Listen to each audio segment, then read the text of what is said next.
I have now been challenged twice by auditors over copyright, and both challenges came to nothing.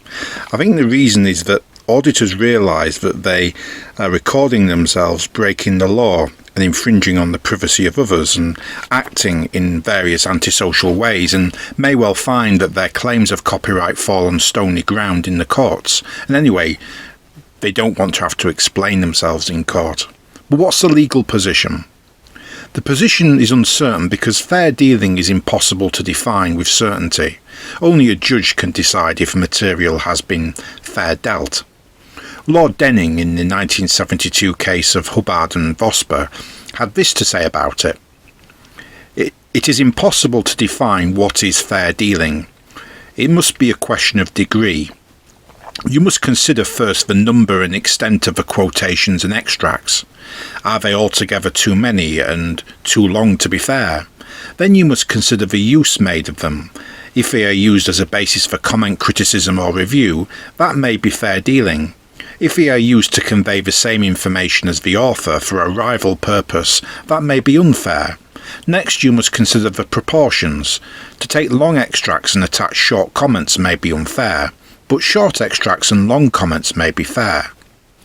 Other considerations may come to mind also, but after all is said and done, it must be a matter of impression. As with fair comment in the law of libel, so with fair dealing in the law of copyright. The tribunal of fact must decide. In the present case, there is material on which the tribunal of fact could find this to be fair dealing. Oh dear, it's not looking good for me so far, is it? Lord Denning wouldn't like me because I use quite a lot of each video I review. Lord McGraw in that same judgment does say that fair dealing could involve using the whole of the copyrighted material, but the example he gave was of a tombstone.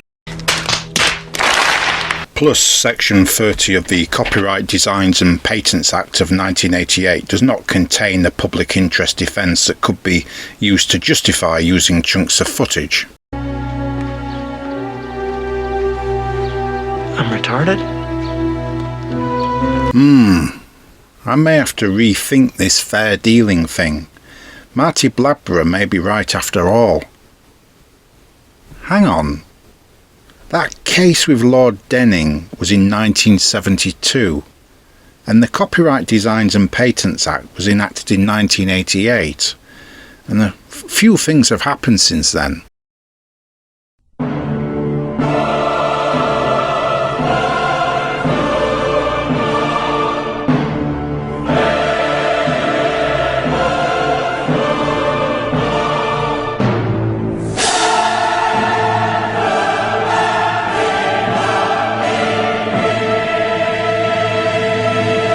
You see, just as auditors have a right of free expression, so do I. I'm availed of Article 10 too, and in certain circumstances, Article 10, either along with or instead of fair dealing, will form a defence against a copyright claim. I draw your attention to a 2001 case, Ashdown and Telegraph Group Limited. The significance of this case is that it was the first time in English legal history, indeed in the history of the entire UK and the European Court of Human Rights, that a court had been asked to consider the relationship between the right of free expression and any intellectual property right, in this case copyright law. This was the then leader of the Liberal Democrats, Paddy Ashdown, suing a newspaper for breach of copyright, Tony Blair. Mr. Ashdown won the case, but the newspaper appealed and argued that publication of the material was in the public interest and therefore defensible under Article 10. The newspaper lost the appeal, but the appeal judgment is of great significance because it establishes a principle that the Human Rights Act can override the Copyright Designs and Patents Act 1988. One of the reasons is a little known and overlooked provision of the 1988 Act, subsection 1713, which preserved an old public interest defence that used to exist in English common law against copyright actions, something that marked out England as an unusual jurisdiction, in that most other jurisdictions don't have such a public interest defence in copyright matters, but we do. What subsection 1713 says is, nothing in this part meaning part 1 of the Act dealing as it does with copyright, nothing in this part affects any rule of law preventing or restricting the enforcement of copyright on grounds of public interest or otherwise. The judges also had regard to subsection 12(3) of the Human Rights Act itself, which states that when considering copyright cases, I quote, "the court must have particular regard to the importance of the Convention right to freedom of expression."